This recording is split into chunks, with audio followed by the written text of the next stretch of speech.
appeared before the Congressional Committee to tell what I knew of activities which might lead to an attempt to set up a fascist dictatorship. The potential for the disastrous rise of misplaced power exists and will persist. The very word secrecy is repugnant in a free and open society. And we are, as a people, inherently and historically opposed to secret societies, to secret oaths, and to secret proceedings. President Bush signed a formal agreement that will end the United States as we know it.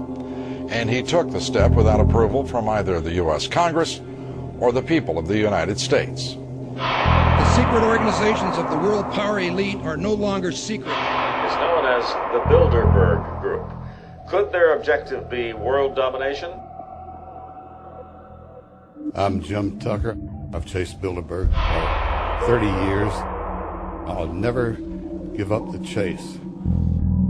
Bilderberg plan for the whole world is nothing less than world government. I'm not comfortable with that at all. Who elected these guys to run the planet? They are the elitists. They feel they should run the world for their own selfish interests. Now we can see a new world coming into view. A world in which there is the very real prospect of a new world order. Bilderberg is making great progress toward a world government, and only an educated, informed public can stop them in their tracks. David Rockefeller admits in his own memoirs that he wants to destroy the United States. Right. He's a traitor. It's good to be back at the Council on Foreign Relations. As Pete mentioned, I've been a member for a long time and was actually a director for some period of time. I never mentioned that when I was campaigning for re-election back home in Wyoming. Let us never tolerate outrageous conspiracy theories.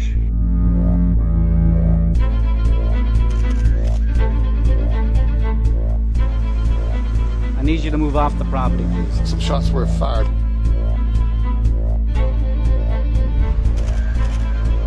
There's Bilderbergers right there. The Trans-Texas Corridor is a vital part because we stop it here in Texas. We stop the New World Order right here in Texas. This thing started here. And to save this country, we kill this damn thing here.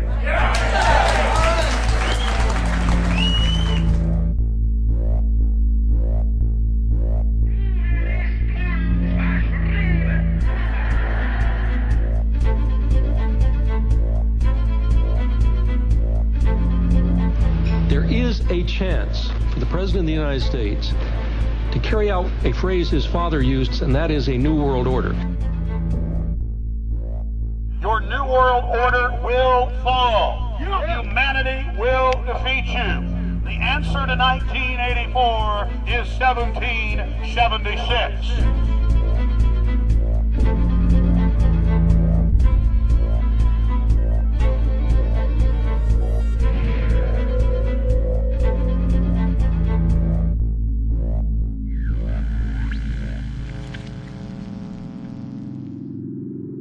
In the near future, Earth is dominated by a powerful world government. Once free nations are slaves to the will of a tiny elite. The dawn of a new dark age is upon mankind. Countries are a thing of the past. Every form of independence is under attack, with the family and even the individual itself nearing extinction. Close to 80% of the Earth's population has been eliminated. The remnants of a once free humanity are forced to live within highly controlled, compact, prison-like cities. Travel is highly restricted. Superhighways connect the megacities and keep the population from entering into unauthorized zones.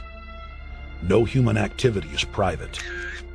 AI supercomputers chronicle and categorize every action. A prison planet dominated by a ruthless gang of control freaks, whose power can never be challenged. This is the vision of the global elite, their goal. A program of total dehumanization, where the science of tyranny is law. A worldwide control grid, designed to ensure the overlord's monopoly of power forever. Our species will be condemned to this nightmare future unless the masses are awakened to the New World Order master plan and mobilized to defeat it. Erected by a secretive group, the Georgia Guidestones are a testament to the elite's plan for a world religion, global laws, with a global court and army to enforce it. And set in stone, it is written that the population never rise above 500 million.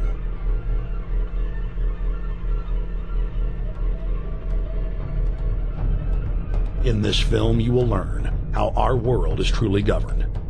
You will see how highly secretive roundtable groups interlock to form a global intelligence network. This group has been steering planetary affairs for hundreds of years. Now, in the final stage, they prepare for open world government. A goal tyrants throughout history have lusted after.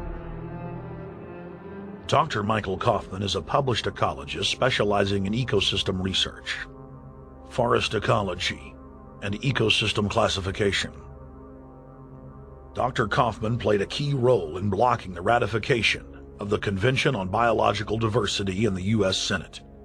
The concept of a New World Order has been around for centuries. It's been receiving tremendous play over the last half of the 20th century.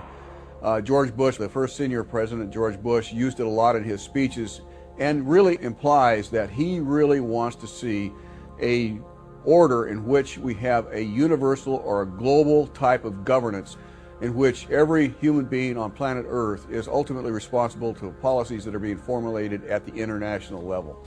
It is a big idea, a new world order.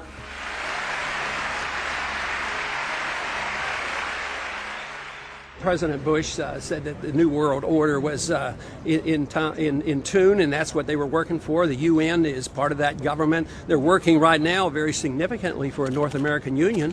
That's why there's a lot of people in Washington that don't care too much about our borders. They have a philosophical belief that national sovereignty is not important. It's also the reason I have made very strong suggestion that we need not be in the United Nations for our national security.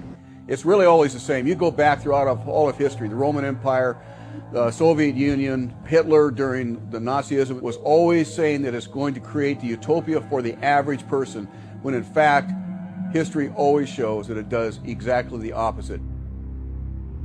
Conquest and empire is as old as civilization. Babylon, Egypt, and Greece. They all built empires in an attempt to rule the world. The Roman system at its peak dominated the known world. Complex governmental systems were developed to control diverse populations.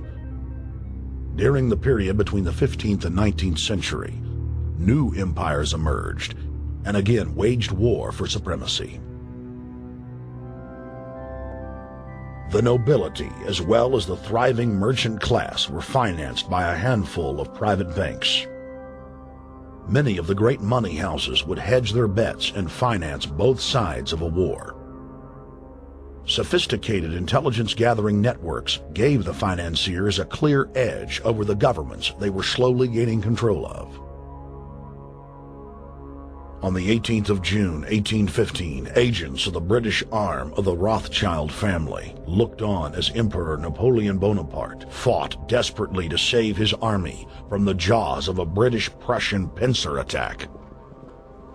A Rothschild agent was able to get the news of Napoleon's defeat at the hands of Lord Wellington to Nathan Rothschild, a full 20 hours before the news reached London. Nathan, the head of the British arm of the Rothschild family, put out the rumor to the London Stock Exchange that Napoleon had won the war. Stocks plunged by 98%, and Rothschild was then able to buy up the entire British economy for pennies on the pound. When the news of Napoleon's defeat finally arrived, stocks soared